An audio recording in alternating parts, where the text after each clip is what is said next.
There are a few words in the English language when mentioned in a motoring context are synonymous with certain models or brands. So, Italian, Ferrari, luxury, Rolls-Royce, funny looking, Fiat Multipla, and hybrid, Toyota Prius. That last one is hardly surprising given that the Prius was the world's first production hybrid. While it's done very well for the company internationally, selling 3.5 million of the things, its success has been somewhat less overwhelming in South Africa, where since the beginning of 2016, Toyota have sold about 10. So Toyota South Africa are hoping this new generation will generate a bit more interest, and really, it should. It's been thoroughly redesigned inside and out, and when I first saw it, I thought, right, here's one of these cars that's going to polarize opinions. People are either going to love it or they're going to hate it. And after spending some time with it, I'm really not sure if I love it. But I'm also not sure if I hate it, but I do know that it's more interesting than it's ever been.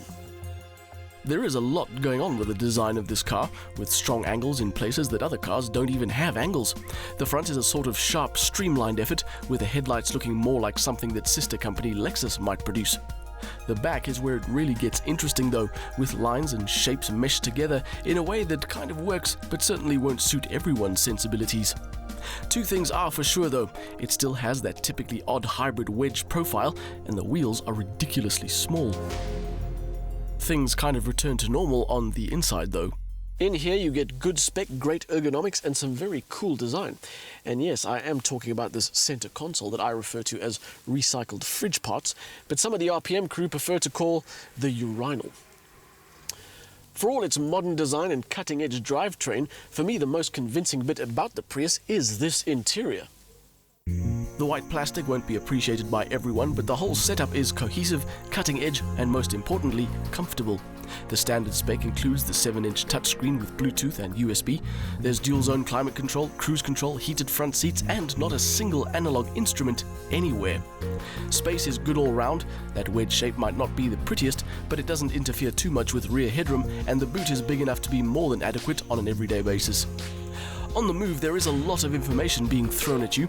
The Prius will tell you where the power is coming from, where it's going to, how much money you're spending on fuel. At best, it's all a little over the top. At worst, it's a whole bunch of nonsense you shouldn't really be concentrating on while driving a car. One of the best things about the Prius, besides the fact that it advertises to the world that you are eco-conscious, and I suppose on another level it tells the world that you can actually afford a relatively expensive 1800, is that it is a really normal drive. Sure, the gear shift is in a weird place and the brakes are really sensitive, but the ride setup, the steering, it all feels good. The new Prius has a lower center of gravity than the outgoing model, which by default gives it better handling. The front suspension has been revised, the rear suspension is all new, and so is the electric power steering. While it doesn't quite corner like a train on tracks, as the Toyota press release optimistically puts it, it still delivers a confident, enjoyable drive. The one thing that is missing is something that's become part of a normal hybrid drive, and it's something that we actually quite enjoy. In other hybrids, when you put your foot down, the petrol motor and the electric motor combine to give a definite shove, and it's something that the Prius just can't seem to muster. Power from the hybrid drivetrain is otherwise satisfactory. The 1800 petrol puts out 72 kilowatts and 142 newton meters, and total system output is 90 kilowatts.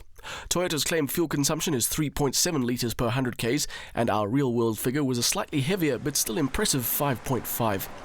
The batteries have also been updated, and while they, together with the engine and all the Prius's aerodynamic engineering, means this car is more efficient than ever, it also has some quite annoying things. Well, let's call them things that you have to get used to.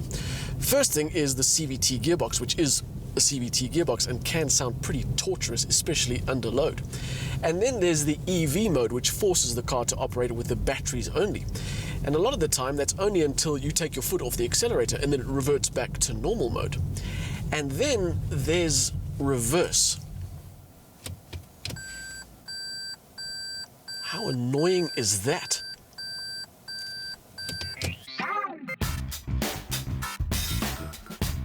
Perhaps someone should tell Toyota that a reversing siren is best used outside the car to warn people that a silent electric vehicle is about to run them over. Those three very specific things aside, there is a lot to like about this hybrid. The new generation Toyota Prius is an improvement over the old one in every respect, and its thorough redesign means it's now even more efficient than ever.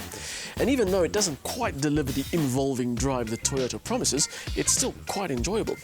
And at 427,000 Rand, the world's original production hybrid is still one of the most affordable.